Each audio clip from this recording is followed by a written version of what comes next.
Hey friends, so I have about 10 minutes. My son is in therapy and I've had this little note to myself for a few weeks now, like make a video on that from a question that I've seen come up a whole bunch of times in different groups. And that is parents of children with special needs and that are medically complex asking the question to other parents like, hey, is it normal that I feel super anxious about this upcoming procedure or this surgery? Is it normal that I feel this way about this new diagnosis? Is it normal that I almost feel like I have post-traumatic stress disorder?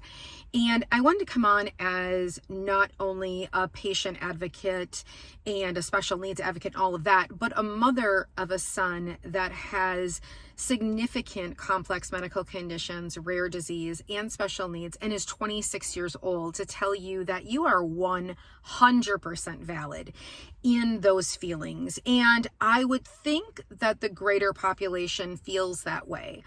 The difference, I think, that comes along the more years that you are in this process is, one, I think that the stress and the anxiety actually grows, especially if the medical conditions get worse, and those grow, right?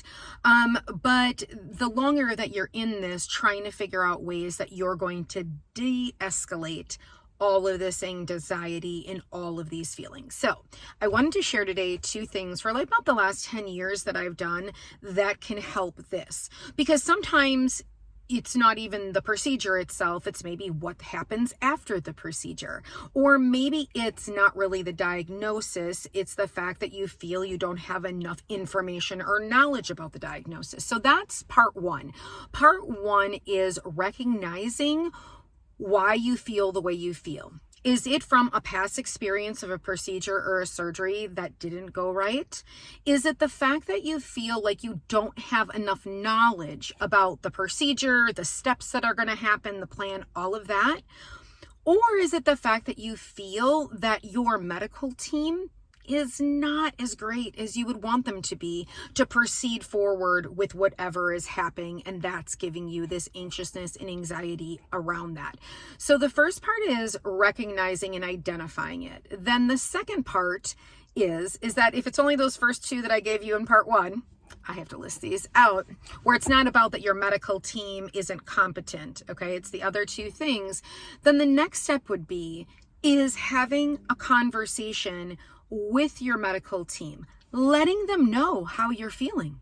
If they are a competent medical team and you like what you have put together and you know they're strong and you know that they know what they're doing, then asking them the questions like, I thought about it. I just don't feel like I know enough about this procedure. I don't know enough about this diagnosis. You need to talk through it more. Or if it's a procedure or a surgery coming up and in the past there has been an issue, maybe like my son has a bleeding disorder, he has a connective tissue disorder, so even the smallest procedure becomes a big procedure because a lot of times the tissue doesn't reconnect, there's bleeding afterwards. So is that the reason why we're having those feelings, right? So developing an action plan with your medical team is so crucial and important. And knowing that they hear you is important. So that's where, when I said for that step one, if you don't feel like you have players that are on team, whatever your child's name is, then there's revamping that needs to be done there, because lying anything in the hands of those that you don't think are competent is definitely going to raise all of that anxiety and stress over you as well. And we know that having a strong medical team is really, really key. So I think those two steps are super easy and can really de-escalate it and make an action plan moving forward. But again, our medical team, right, has to be partners with us in that. So if it's that we need to get more information about the diagnosis, if we need them to explain it better, if we need pictures drawn out, if we need statistics brought up, whatever that may be. And if it's something that is actually, like I was talking about, a procedure or surgery where something did not go right, right? Even if you have like adverse reactions to medications, whatever it is, then that medical action plan needs to be made for after the procedure or pre-procedure. Like pre-procedure, we're going to do antibiotics. After procedure, we're going to do these coagulants and do this and do this and do this.